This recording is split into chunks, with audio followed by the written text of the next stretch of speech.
The Democratic Republic of Congo, DRC, is pushing for an audit of the country's mining contracts with China, which it says heavily favor Beijing. Kinshasa wants a bigger slice of the proceeds from the mining and export of its resources by Chinese companies. The $6.2 billion contract between the countries in 2008, dubbed Contract of the Century, was signed by former President Joseph Kabila. The current president, Felix Tshisekedi, who has been pushing for a restructuring, claimed it provided little benefit to his people. The 2008 deal promised $3 billion in infrastructure investments paid for by proceeds from a copper and cobalt mine called Sicko Mines. Despite the mine operating for years, less than a third of the development money was ever dispersed for investment, according to the DRC government. Under the original accord, a group of Chinese investors, including state-owned Chinese firms such as Sinohydro and China Railway Engineering Corporation, entered a $6.2 billion joint venture with Congo's state mining company to run the Sicko mines. In return, the Chinese investors were supposed to build $3 billion worth of infrastructure across the country, using the proceeds from the mine. This innovative minerals for infrastructure deal was a response to Congo's pressing development needs. DRC needed infrastructure, but had no money. China had the money, but needed minerals. China has not yet built 1 meter of rail, yet part of the deal had said China was to build 3,500 kilometers of roads, 3,500 kilometers of railway infrastructure, 31 hospitals with 150 beds and 145 health centers. All this would be repaid in cobalt and copper deposits mined by the firm established after the contract. DRC is Africa's second biggest country and replete with huge mineral riches. 4/5 of the world's cobalt, a critical component in batteries used in electric vehicles and electronic devices, is found here, along with more than 70% of its global production.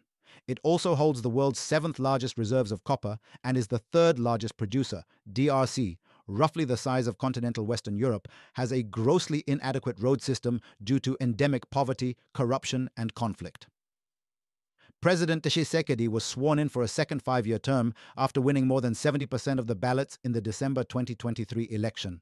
The election was marred by delays, with opposition leaders questioning the validity of the election results, calling for protests. However, most of the international community accepted the results given Tshisekedi's large margin of victory and the generally peaceful elections. The deal, which surprised many, was first made public when the president referenced the Sicko Mines deal during his inauguration speech for a second term in office. However, he had made renegotiating the deal one of his priorities towards the end of his first presidential term. The mining sector in DRC represents the might of China's economic interests. 80% of the country's exports in the mining sector are destined for China, with Chinese firms now dominating the scene as the destination for up to 80% of all the copper and cobalt mined in the DRC. In February 2023, Congo's state auditor, the Inspectorate General of Finances, released a report raising numerous problems with the Sicko Mines deal.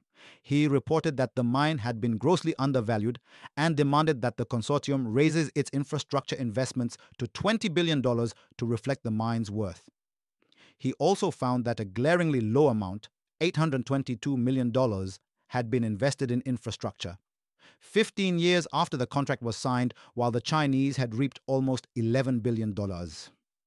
These conclusions almost led to a diplomatic row between the DRC and China. A day after the publication of the report, the Chinese embassy rejected the allegations, adding that its contents did not correspond to reality.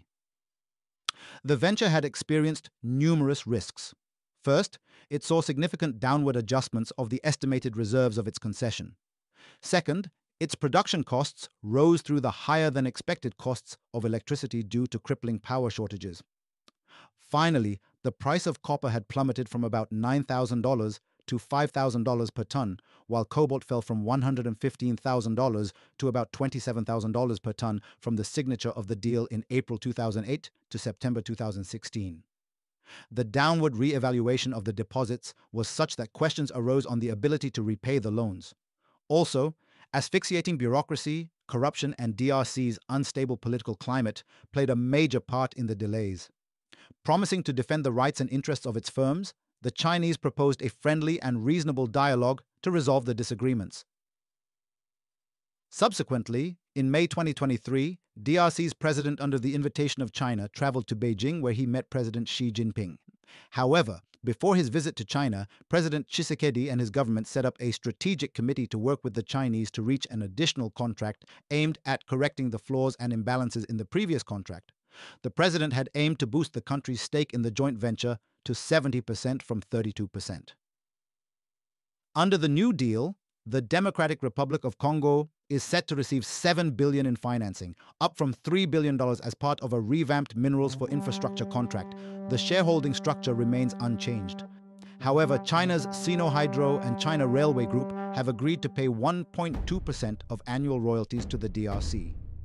A spokesman for the Congolese government stressed that the renegotiated deal was a boon for its people, terming it as unprecedented.